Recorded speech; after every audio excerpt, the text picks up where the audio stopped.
Now is Alex Vatanka. He is a senior fellow at the Middle East Institute and joins me from Washington, D.C. Hi there. President Trump says, thanks for joining us. President Trump says these are the highest sanctions ever imposed on a country. They'll go right to the top. Will these new sanctions be felt in Tehran? You know, actually, I think it's at this point pretty difficult to see how more sanctions going to make much of a difference going forward, for the simple fact that most of the sanctions that the U.S. could have been imposed on Iran has already been imposed. I mean, the most important set of sanctions the U.S. did impose, obviously, is to prevent Iran from selling its oil. Sure, the banking sanctions have also hurting the Iranians a lot. But at this point, with literally hundreds and hundreds of sets of sanctions on organizations, individuals, it's certainly symbolically important because President Trump wants to maintain the maximum pressure on Iran as part of the campaign promises he made.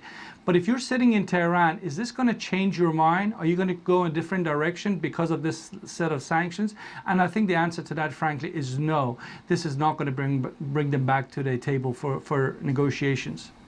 Right. So how then do you think Iran is likely to respond? I mean, I think, you know, the Iranians at this point, and I'm just going by what the Supreme Leader Ali Khamenei has said, and I suspect that's going to be the message of President Rouhani and Foreign Minister Javad Zarif when they show up in New York, which is that, look, the United States made a strategic error by walking away from the 2015 nuclear deal. Come back to that deal or show some kind of indication that you're willing to go back to something along those lines, a framework where the two sides, the United States and Iran, can talk. And then Iran might be willing to, you know, talk to President Trump, which the President of the United States has said he's interested in, and he's interested in unconditional sets of talks. But right now, and this could change overnight because you don't know what President Trump will go on this, but as of right now, the President wants to stick to the maximum pressure campaign. And as I said earlier, I don't think the Iranians are interested in talking to him while the sanctions are still on him.